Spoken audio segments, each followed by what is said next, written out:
350 करोड़ के मैले और फटे लेकिन इस्तेमाल के काबिल नोट, जिन्हें सेलम स्टेशन पर लकड़ी के डिब्बों में सेलम चेन्नई एक्सप्रेस में लाद दिया जाता है। इसके बाद रिजर्व बैंक के अफसरों ने ताले पर मुहर लगाई। बगल वाले डिब्बे में हथियारों से लैस 18 पुलिसकर्मी अपने सहायक कमांडेंट के साथ सवार हो गए। 8 अगस्त 2016 की रात ठीक 9 बजे ट्रेन सही वक्त पर स्टेशन से रवाना होती है। 7 घंटे बाद अपने निर्धारित समय पर सुबह के 3:57 पर चेन्नई स्टेशन पहुंचती है। नोटों से भरे डिब्बे को अलग करके यार्ड में ले जाया जाता है।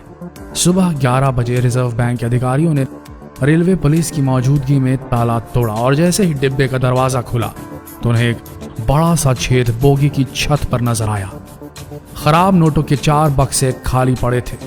5.78 करोड़ रुपए गायब हो गए थे। पूरे 2 साल लगे चेन्नई और रेलवे पुलिस को इस केस को सुलझाने के लिए।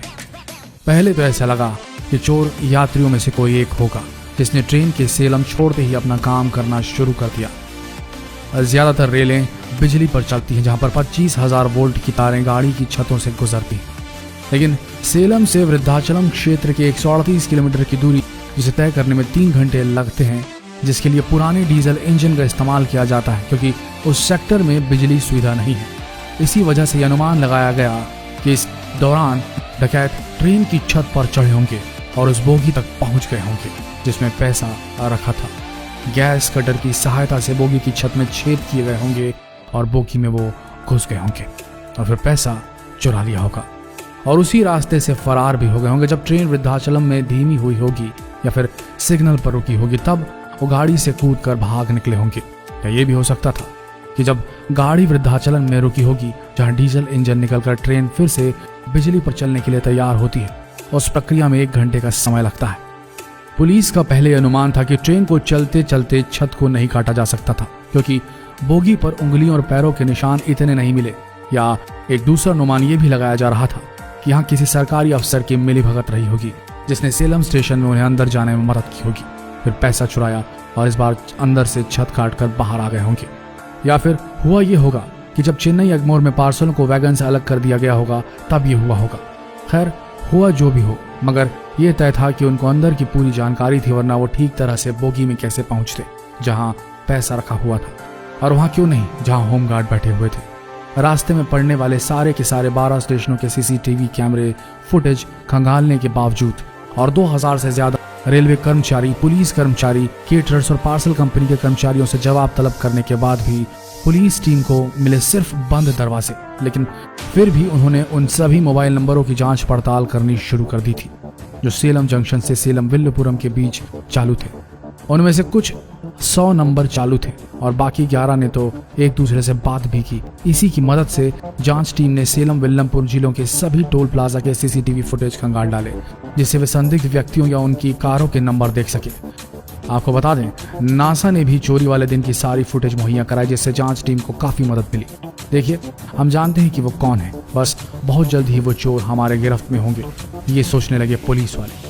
पता ये लगा कि जो 5 लोग फरार हैं मध्य प्रदेश के एक ही इलाके के हैं और कुख्यात गैंग के हिस्से में भी हैं। गौरतलब हो कि चोरों को वो पैसे खर्च करने के ज्यादा समय नहीं मिला होगा क्योंकि नवंबर 2017 की नोटबंदी के बाद चुराए गए 500 और 1000 के नोट किसी काम के नहीं थे। मध्य प्रदेश पुलिस के साथ तालमेल बनाकर जांच टीम बिल्डिंग साइट जैसी जगहों पर नजर रख रही थी जहां कैश पैसों का अक्सर लेन देन हुआ करता था।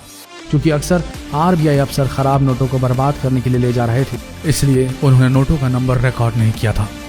इस वजह से पुलिस को बरामद हुए नोटों का सेलम चोरी से जोड़ना मुश्किल हो गया था। जांचकर्ताओं को प्रमुख तरह से बाकी प्रमाण जैसे कि तकनीकी, वैज्ञानिक और आंखों देखी गवाहों का सहारा लेना पड़ा था कि पुलिस तालों की जांच सभी 12 स्टेशनों पर और हर ठहराव पर कर रही थी। चोर उस समय भी बोगी के अंदर और छत पर थे। हमने छत की जांच करने का सोचा नहीं क्योंकि वो मजबूत स्टील के बने होते हैं। नासा द्वारा दिए गए तस्वीरों से पता चलता है कि चोरों ने ट्रेन की छत तब काटी जब वो सेलम से विल्लुपुरम की तरफ जा रही थी। जब लूट को अंजाम देने वाले चोर कब्जे में आएंगे तभी इस चोरी पर से पर्दा हट पाएगा। पुलिस को भी सारे नियमों को ठीक से पालन करना चाहिए था। तो उनकी जिम्मेदारी थी कि हर बार ट्रेन के रुकने पर वो बोगी को घेर लेते, और उन्होंने ऐसा नहीं किया, सिर्फ ताले देखते रह गए। आपको क्या लगता है, किस तरीके से वो चोर इस चोरी को करने में कामयाब हो गए होंगे और किस तरीके से उन्हें अब पकड़ा जा सकता है।